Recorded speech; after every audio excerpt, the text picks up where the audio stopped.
Assalamualaikum warahmatullahi wabarakatuh. Nama saya Asdar Hamuni dengan nomor induk mahasiswa 8597 15187. Hari ini saya akan menjelaskan filsafat ilmu dalam ilmu pendidikan.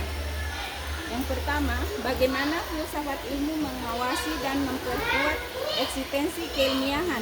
Yang kedua, bagaimana pendidikan yang bermakna dan bernilai turut memperkuat perkembangan filsafat ilmu. Yang ketiga, mengapa filsafat ilmu dapat disebut sebagai pisau analisis. Keempat, contoh konkret penerapan filsafat ilmu dalam ilmu pendidikan.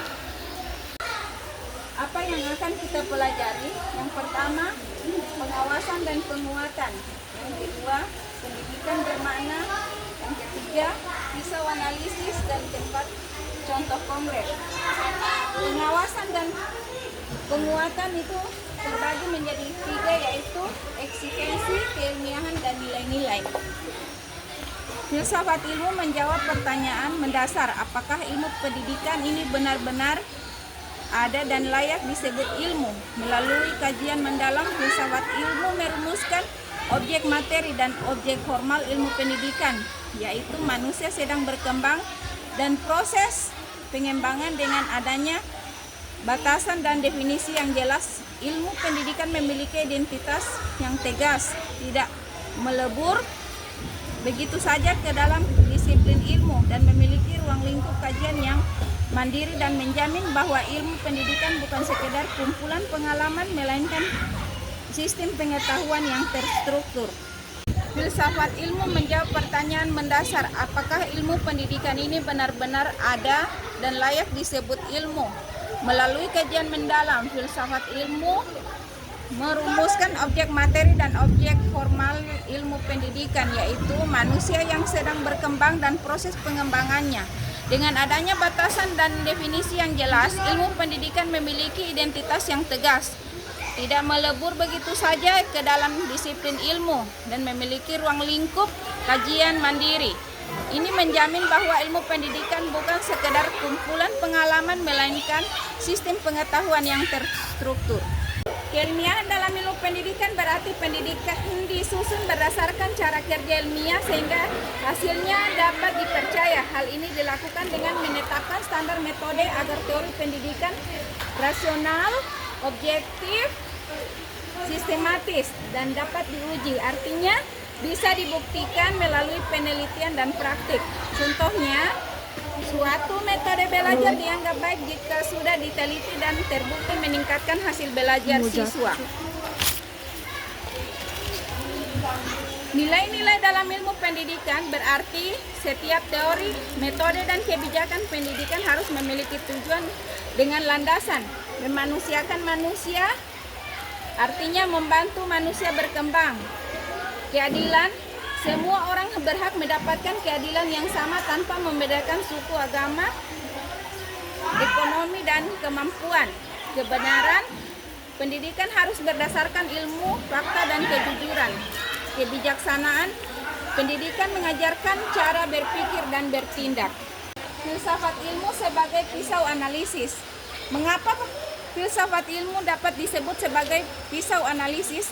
Karena filsafat ilmu membedah, meneliti, dan memecah persoalan pendidikan menjadi bagian-bagian mendasar agar dapat dipahami dan diselesaikan secara tepat. Hal ini dilakukan dengan tiga pilar: ontologi, membedakan hakikat dasar dari masalah; epistemologi, berfungsi membedakan cara metode validasi ilmu pendidikan; dan aksiologi, untuk apa pengetahuan digunakan, berfungsi membedah nilai, tujuan, dan etika dalam pendidikan. Contoh penerapan kebijakan pendidikan inklusif. Contoh konkret penerapan filsafat ilmu dalam kebijakan pendidikan inklusif. Penerapan ontologi. Setiap anak sebagai makhluk unik memiliki hak yang sama untuk berkembang terlepas dari kondisi fisik kecerdasannya.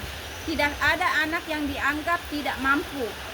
Penerapan epistemologi, yaitu merumuskan kebijakan yang mewajibkan sekolah menyediakan beragam cara, sarana agar semua anak bisa menerima ilmu. Penerapan aksi aksiologi, mewujudkan nilai keadilan, kesetaraan, dan menghargai terhadap martabat manusia dalam sistem pendidikan nasional. Contoh penerapan kurikulum itu, kurikulum Merdeka. Penerapan ontologi dalam kurikulum Merdeka menetapkan peserta didik sebagai subjek pembelajaran yang memiliki minat, bakat, dan kebutuhan yang berbeda.